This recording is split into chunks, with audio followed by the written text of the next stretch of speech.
fantásticos. Mas aqui no Piauí também, uma comunidade mostra como a vacina funciona e a ciência faz a diferença. Solange Souza. Eles são netos e bisnetos de escravos, descendentes de 2 casais que fugiram de Pernambuco, viveram por anos em cavernas e decidiram se instalar aqui.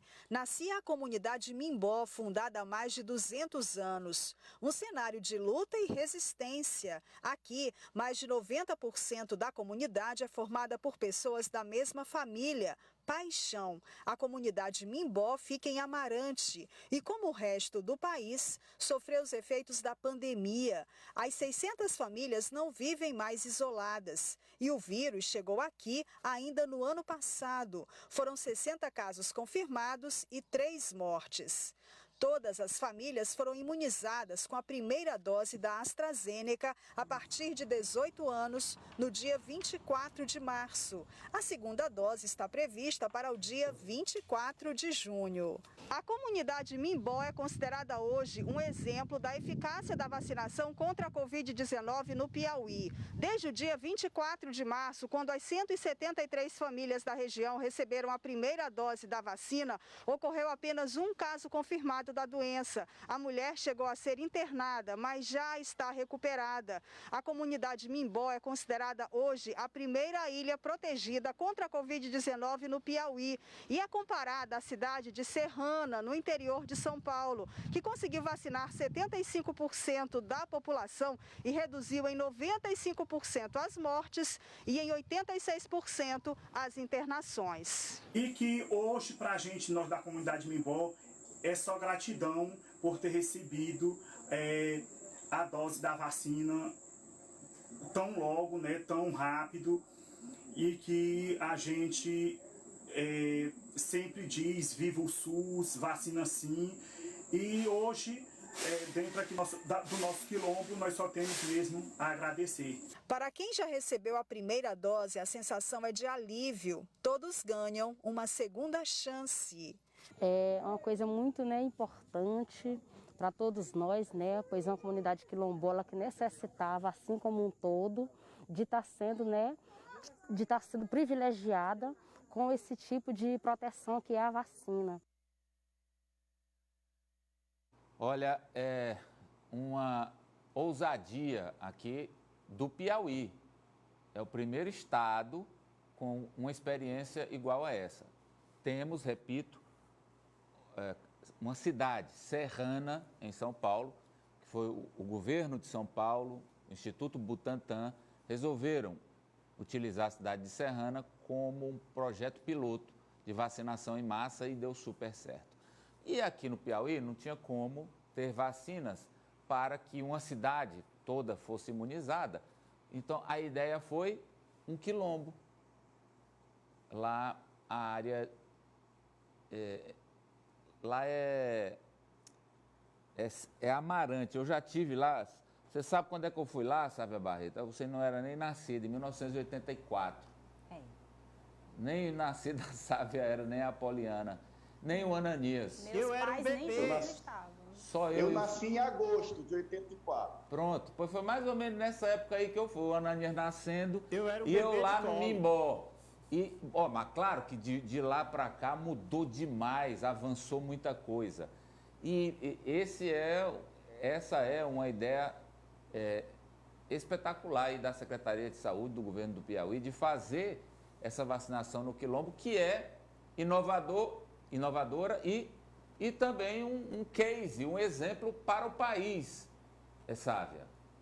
Com certeza, Amadeu. Eu acho que se a gente puder, né, claro que depende das vacinas chegarem, mas se a gente puder reproduzir em outras comunidades, isso serve justamente de modelo e de exemplo da eficácia da vacinação para poder ter de fato a imunidade de rebanho, né? É por esse caminho, não é deixando todo mundo se contaminar, não, é vacinando todo mundo.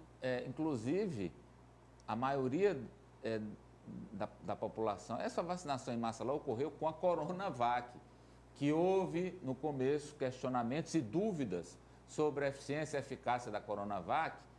Sim, Ah, tá ok. Foi uma parte AstraZeneca, uma parte Coronavac. Eu ia falar Coronavac porque ontem a Socorro trouxe, ela recebeu a aprovação da OMS. Quer dizer, se dúvida havia sobre a eficácia e a eficiência da Coronavac, isso não é mais possível, porque a própria Organização Mundial de Saúde já aprovou a vacina, deu o ok para a vacina. Fora da ciência, não há salvação, Apoliana?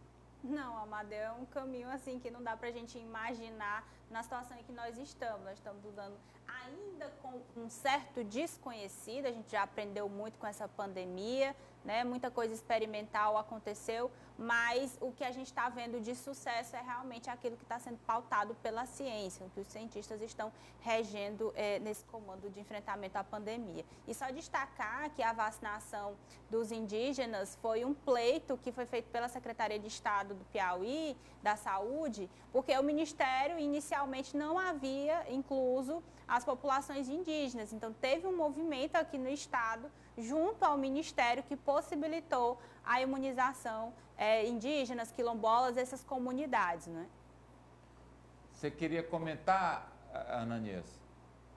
Amadeu, sim, comentar para dizer que toda essa dúvida gerada a respeito de vacina termina sendo encerrada com o reconhecimento que vem, por exemplo, da OMS, no caso da Coronavac, e se a gente tivesse, de fato, deixado essas discussões, essas políticas, essas ideologias de lado e mais cedo conquistado as vacinas, a gente já teria muito mais gente imunizada no país. E essa vacinação dos quilombolas mostra, sim, este compromisso do governo do Estado, encampado muito pela vice-governadora Regina Souza, de atender a esse público também nesse momento de pandemia com a vacina. Então, compromisso afirmado e resultado está aí para todo mundo ver. E eu só queria lembrar uma coisa, Amadeu, que as comunidades quilombolas, assim como os indígenas, eles estão inseridos no Plano Nacional de Imunização desde sempre. Mas o que foi que a CESAP fez? Ela fez um esforço para vacinar 100% da comunidade logo, até porque havia óbitos lá, né? Logo no começo da pandemia houve óbitos. Então, com a primeira dose, o número de óbitos já caiu a 0. Então, esse movimento da CESAP aqui foi o grande diferencial. Foi dizer, vamos fazer um esforço aqui, vamos vacinar logo todo mundo para evitar que essa comunidade continue nessa escalada de mortes. Tinha havido 3 mortes em pouco tempo e eles conseguiram, graças a Deus. Pois é, e o mais importante é como exemplo de demonstração. Tanto o caso de Serrana, quanto esse agora aqui no Piauí da comunidade Mimbó. O efeito de demonstração do que funciona para resolver o problema. Esse drama, né? Esse pesadelo contínuo que a gente experimenta desde o início de 2020. Vamos com a manchete do Farol aí, doutora Juliana. O Farol está trazendo aí... Reunião ontem à noite. Mudanças no PTB. A gente já havia falado aqui dessa reunião, mas ela foi adiada algumas vezes. Primeiro porque o presidente regional do PTB, o ex-prefeito Vinícius Duó, precisava se reunir primeiro com o Roberto Jefferson. Lá em Brasília a gente trouxe essa reunião aqui. Bem, ontem ele se encontrou com os filiados, ex-candidatos a vereador, ex-candidatos a prefeito aqui do PTB, sobre o futuro do partido aqui em Teresina e no estado. Quem está aí